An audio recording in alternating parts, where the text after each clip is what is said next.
This is the story of a man named Stanley. Stanley worked for a company in a big building where he was employee number 427. Employee number 427's job was simple. He sat at his desk in room 427 and he pushed buttons on a keyboard. Orders came to him through a monitor on his desk, telling him what buttons to push, how long to push them, and in what order. This is what employee 427 did every day of every month of every year. And although others might have considered it soul-rending, Stanley relished every moment that the orders came in, as though he had been made exactly for this job. And Stanley was happy. And then one day, something very peculiar happened. Something that would forever change Stanley. Something he would never quite forget. He had been at his desk for nearly an hour when he realized that not one single order had arrived on the monitor for him to follow. No one had showed up to give him instructions, call a meeting, or even say hi. Never in all his years at the company had this happened, this complete isolation. Something was very clearly wrong. Shocked, frozen solid, Stanley found himself unable to move for the longest time. But as he came to his wits and regained his senses, he got up from his desk and stepped out of his office.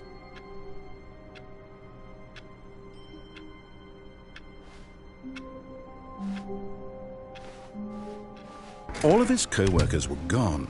What could it mean? Stanley decided to go to the meeting room. Perhaps he had simply missed a memo.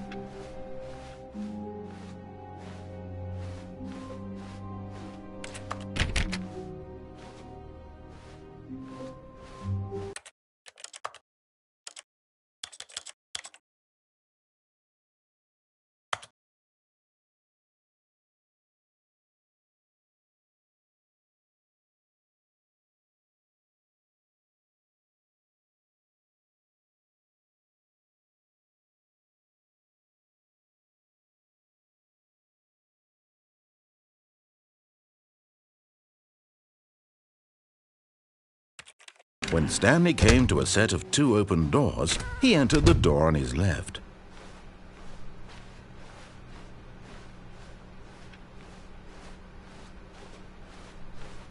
Yet there was not a single person here either. Feeling a wave of disbelief, Stanley decided to go up to his boss's office, hoping he might find an answer there.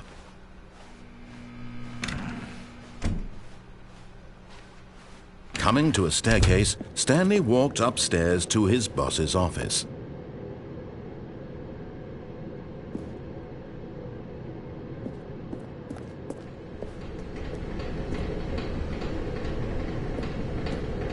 But Stanley just couldn't do it.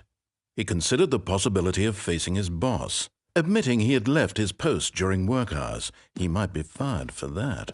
And in such a competitive economy, why had he taken that risk? All because he believed everyone had vanished? His boss would think he was crazy. And then something occurred to Stanley. Maybe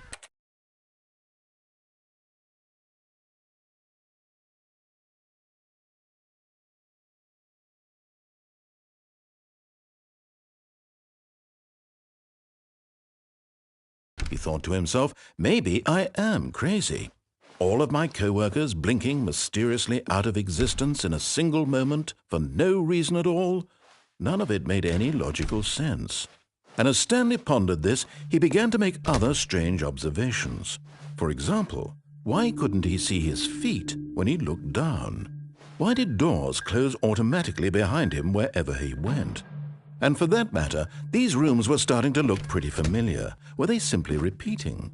No, Stanley said to himself, this is all too strange. This can't be real. And at last, he came to the conclusion that had been on the tip of his tongue. He just hadn't found the words for it. I'm dreaming, he yelled. This is all a dream. Oh, what a relief Stanley felt to have finally found an answer, an explanation. His co-workers weren't actually gone. He wasn't going to lose his job. He wasn't crazy after all. And he thought to himself, I suppose I'll wake up soon. I'll have to go back to my boring real-life job pushing buttons. I may as well enjoy this while I'm still lucid. So he imagined himself flying and began to gently float above the ground. Then he imagined himself soaring through space on a magical starfield, and it too appeared. It was so much fun, and Stanley marveled that he had still not woken up. How was he remaining so lucid? And then perhaps the strangest question of them all entered Stanley's head. One he was amazed he hadn't asked himself sooner. Why is there a voice in my head dictating everything that I'm doing and thinking?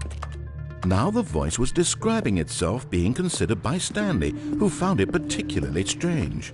I'm dreaming about a voice describing me, thinking about how it's describing my thoughts, he thought. And while he thought it all very odd and wondered if this voice spoke to all people in their dreams, the truth was that, of course, this was not a dream. How could it be? Was Stanley simply deceiving himself, believing that if he's asleep, he doesn't have to take responsibility for himself? Stanley is as awake right now as he's ever been in his life. Now, hearing the voice speak these words was quite a shock to Stanley. After all, he knew for certain, beyond a doubt, that this was in fact a dream. Did the voice not see him float and make the magical stars just a moment ago? How else would the voice explain all that? This voice was a part of himself too. Surely, if he could just... He would prove it.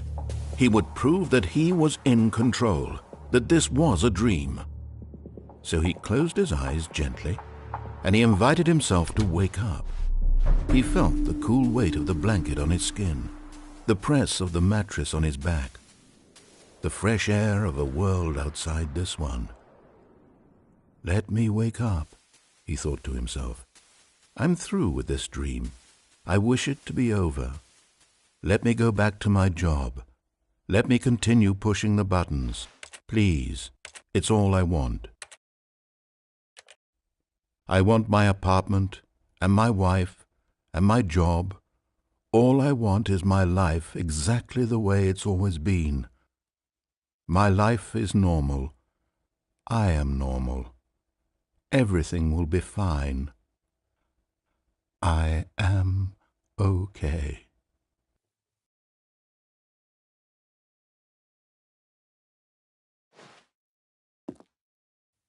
Stanley began screaming. Please, someone, wake me up. My name is Stanley. I have a boss. I have an office. I am real. Please, just someone tell me I am real. I must be real. I must be. Can anyone hear my voice? Who am I? Who am I? And everything went black.